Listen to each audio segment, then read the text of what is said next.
ஒரு இளைஞனாக ஒரு கவர்ச்சியோடு வராங்க, வந்து கை காட்டுறாங்க, ஒரு ஃபோட்டோ எடுத்துகிட்டு போகிறாங்க, அப்படி மட்டும் செய்யக்கூடிய ஒரு துணை முதலமைச்சர், ஒரு இளைஞணி செயலாளர் நமக்கு கிடையாது. திமுகவை பொறுத்த வரைக்கும் என்னக்கிட்ட வர பசங்களை என்ன தேடி வரியா, அப்போ நான் திராவிட பாசறை கூட்டம் நடத்துவேன். நான் தமிழ்நாடு முழுவதும் தொகுதி முழுவதும் இளைஞணி சார்பாக நாங்கள் வந்து தனியாக நம்ம வந்து கூட்டம் நடத்தும் என்று கிட்டத்தட்ட எல்லா தொகுதியிலையும் எல்லா மாவட்டத்திலையும் நடத்தி முடிச்சு இன்றைக்கி அந்த கொள்கை கூட்டத்தை இன்றைக்கி தன்னோடு வைத்திருக்கிறார். அந்த கொள்கை கூட்டம் என்பது புரிதலோடு இருக்கக்கூடிய கூட்டம். உள்ளபடி என்னை பொறுத்தவரைக்கும் இப்போ நீங்கள் சொல்கிற மாதிரி ஒரு பெரிய ஒரு மாநாடு நடத்தினாங்க, இளைஞர்கள்லாம் அங்கே போயிட்டாங்களே அப்படின்னு சொல்லி நீங்கள் ஒரு பார்வைக்கு நீங்கள் அதை பார்க்குறீங்க. என்னை பொறுத்த வரைக்கும் அது நான் ஒரு ஆடியோ லான்ச்சு ஒரு ஃபீலோடு தான் நான் பார்க்குறேன். ஏன் சொல்கிறேன்னா அங்கே வந்து நீங்கள் ஒரு அரசியல் கட்சி மாநாடவே பார்க்கல.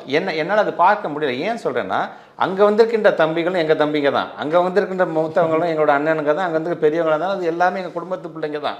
ஏன் சொல்கிறேன் என்று சொன்னால் அந்த குடும்பமும் நம்முடைய மாண்பு தமிழ்நாட்டு முதலமைச்சர் கொண்டு வந்திருக்கிற திட்டத்தில் ஏதோ ஒரு விதத்தில் பயன்பெற்றிருக்கும். அவங்க அம்மா பயன்பட்டிருப்பாங்க, அவங்க அண்ணன் பயன்பட்டிருப்பாங்க, அவங்க தங்கச்சி புதுமை பெண் திட்டத்தில் வந்து சேர்ந்துருப்பாங்க. அந்த பசங்களுக்கு தெரியாமல் இருக்குமா என்ன?